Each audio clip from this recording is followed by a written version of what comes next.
Hello everyone, this is What You Missed for the month of April 2025. I'm Ryan Wingfield, and I may not have a beach body in time for summer, but I do have a body that looked like it washed up on a beach. Donald Trump began the month with Liberation Day, where he promised to free Americans from their money. The tariffs that Trump has implemented have sparked an international trade war, which some are calling World War T.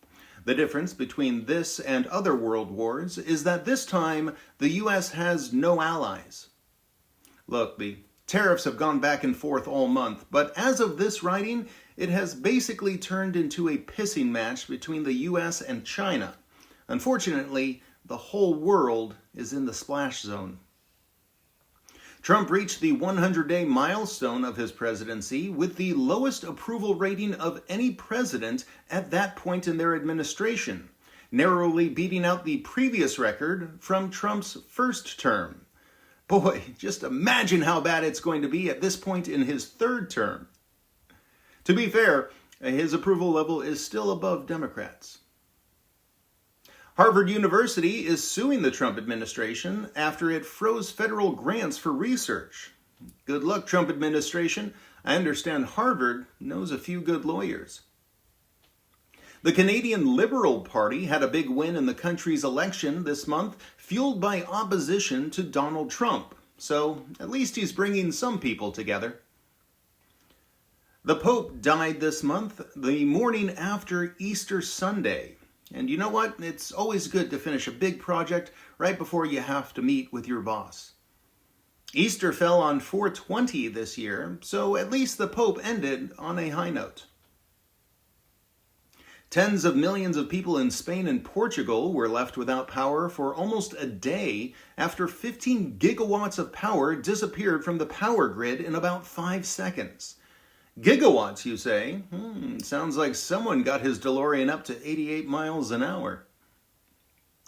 Blue Origin conducted a space flight featuring an all-female crew, including Gayle King and Katy Perry. It would be a powerful moment for feminism if they weren't riding in a spaceship shaped like a penis. The UK Supreme Court ruled unanimously that women are defined by biological sex under the country's equality laws. The ruling was announced by Chief Justice J.K. Rowling. The Society of Radiographers is recommending that men be allowed to perform mammogram screenings for breast cancer to help relieve staff shortages. The U.S. alone has a lot of federal booby inspectors. Saturday Night Live has announced it will launch a British spin-off of the sketch comedy show next year with British comedians. The biggest difference is this time, no one will get fired for saying the C word on live TV. Italy is making it harder for people with Italian heritage to claim citizenship. Now you must prove that you speak Italian to get an Italian passport. And let me just say, Mamma mia, it's me, Mario. How's that? A new study finds that people who look at their screens in bed are more likely to have insomnia. I came across this story when I was doom scrolling at 2 a.m. 2 endangered tortoises have been able to mate at the age of 96 and 97.